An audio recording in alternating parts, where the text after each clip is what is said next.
हजरत शेख सलीम चिश्ती की दरगाह पर पहुंचे सपा राष्ट्रीय अखिलेश यादव, साथ में राज्यसभा सांसद जया बच्चन और डिंपल यादव भी मौजूद।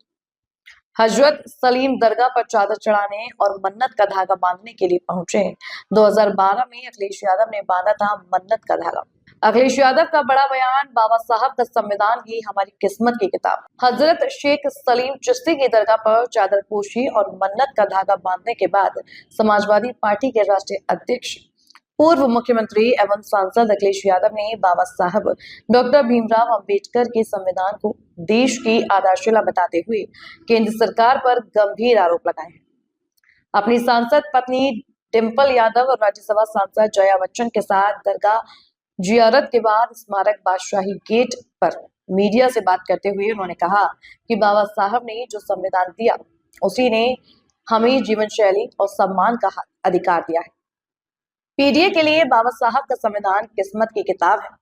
उन्होंने कहा कि आज ताकतवर लोग पीडीए से जुड़े लोगों को सार्वजनिक रूप से अपमान कर रहे हैं, यहाँ तक कि सुप्रीम कोर्ट में जूता तक फेंक दिया गया। आगरा की पहचान और विकास पर बोले अखिलेश।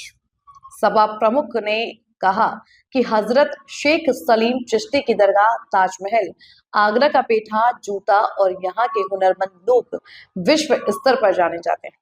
उन्होंने दावा किया कि आगरा मेट्रो समाजवादी पार्टी की देन है और आने वाले समय में आगरा में सपा के समर्थन में चौंकाने वाले नतीजे देखने को मिलेंगे। अखिलेश यादव ने कहा कि यमुना नदी को गोमती रिवर फ्रंट की तर्ज पर नया रूप देंगे, जिससे आगरा की पहचान और खूबसूरत बनेगी। उन्होंने तंज कसते हुए कहा कि बीजेपी के लोग कहते थे गंगा बिहार से बहकर बंगाल जाएगी, लेकिन इस बार उल्टी गंगा बहेगी। और यही सबसे बड़ी हमारे हिंदुस्तान की पहचान है कि हमारे अलग अलग जाति धर्म के लोग मिलकर के एक साथ रहते हैं।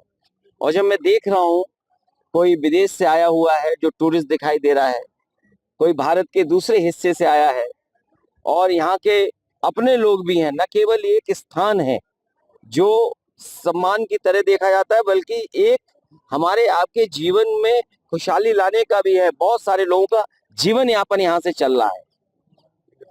आज धार्मिक रूप से एक स्थान तो है ही है, सलीम चिश्ती साहब की जो दरगाह है वो तो एक है ही पहचान और सदियों से पहचान रही है, लेकिन इसके साथ साथ आसपास के लोगों का जीवन यापन, उनको घर परिवार को चलाने का मौका मिलता है।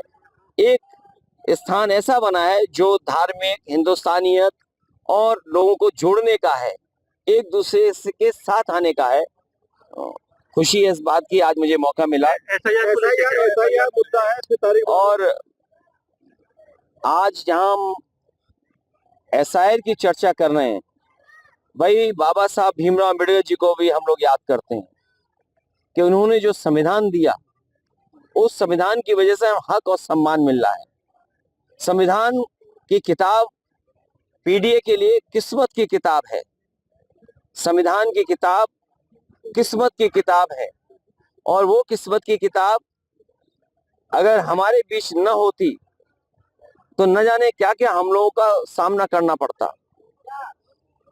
हमने देखा कि कई बार वो लोग जो वर्चस्ववादी हैं, ताकतवर लोग हैं, वो हमारा और आपका अपमान करते हैं। पीडीए के लोगों का अपमान किया है, यहाँ तक कि जूता तक फेंक दिया गया कोर्ट में, सुप्रीम कोर्ट में।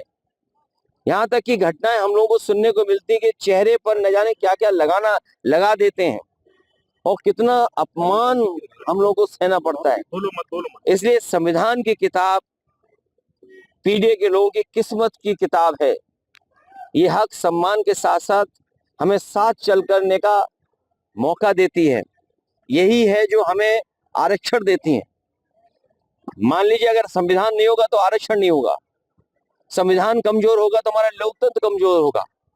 और तमाम वो लोग लोकतंत्र को कमजोर करने जाते हैं जो एक तंत्री लोग हैं, मन विधान से चलना चाहते हैं, संविधान से नहीं चलना चाहते हैं।